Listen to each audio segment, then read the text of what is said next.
જય શ્રી કૃષ્ણ, જય મોગલમાં. કેમ છો બધા? મજામાં જશો. જો આપણે છે ને મસ્ત મજાનું ઉઠી ગયા છે, નાસ્તો થઈ ગયો છે, પણ વાસણ પણ ઉટકાઈ ગયા છે, મસ્ત મજાનું બધું કામ થઈ ગયું છે.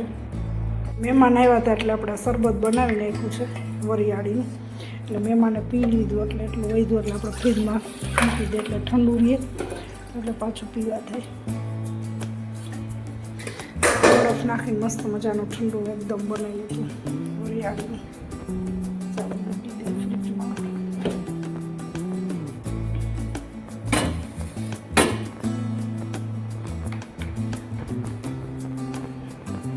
ચાલો બધું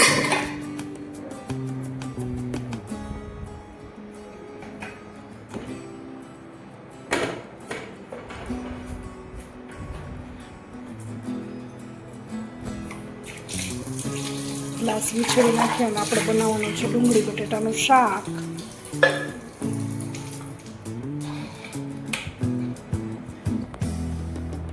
બરફ આમાં નાખ્યો તો એટલે ખાલી થઈ ગયું છે એટલે ભરી લીધું બરફને. પછી આપણે પાછું શરબત બનાવવું હોય તો કંઈ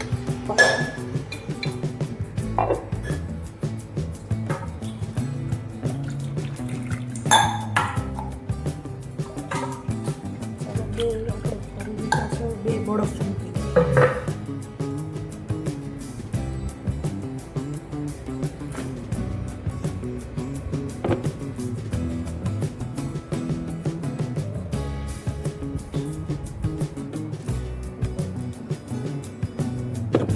ચાલો બરફ મૂકી દીધા છે અને હવે આપણે રસોઈ બનાવવાની છે.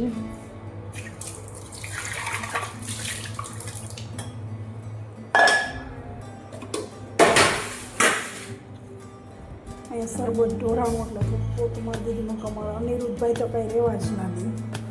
ચાલો શાક તૈયારી કરી લઈએ છીએ. ડુંગળી બટેટાનું શાક છે, બાજરાના રોટલા આજે કરવાના છે. રોજ રોટલી હોય પણ આજે આપણે રોટલા કરી નાખતા. બહુ જ મોડું થઈ ગયું છે, બુધવાર છે એટલે આપણે મોડા ઉઠ્યા હતા, 9 થઈ ગયા તો ઉઠવામાં, એટલે આપણે રોટલા કરી નાખ્યા છે. બાકી રોટલી જ હોય. ચાલો ફાઇનલ આપણે ગેસ ચાલુ કરી દીધો છે તો આપણે પછી શાક ઉગાડી લઈએ કમ્પ્લેટ.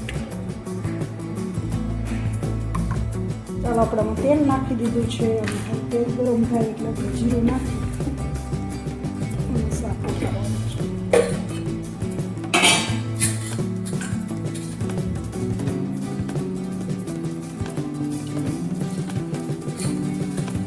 ચાલો આમાં જીરું નાખી દીધું છે, થોડી હિંગ પણ નાખી દીધું.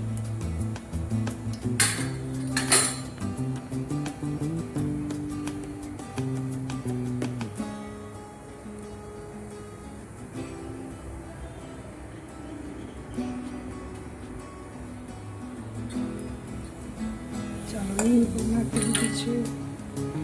હવે વઘાર કરી લઈએ. જે જીજુ બેનો જે સ્કૂલેથી આવ્યા નથી હમણાં આવશે પછી તો કંઈક વાતાવરણ અલગ જ હોય. ચાલો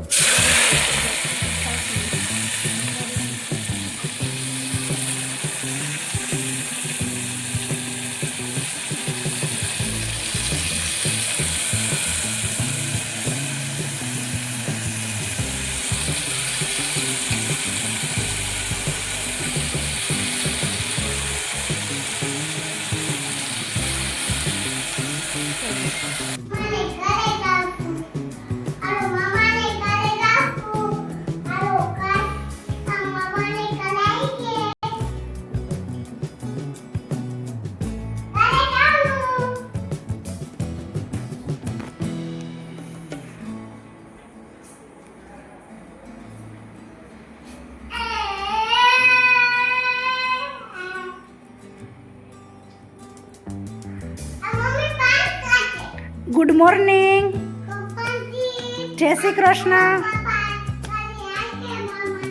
અહીંયા જય શ્રી કૃષ્ણ. પણ તું બોલ જય શ્રી કૃષ્ણ. કેમ છો બધા? હા કાકાને ઘરે ભલે જવું હોય પણ સમજો જય શ્રી કૃષ્ણ. કેમ છો બધા?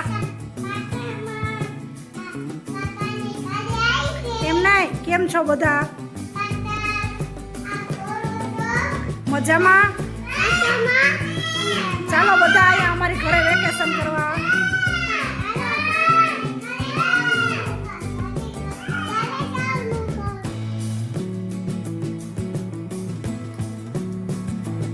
Bye.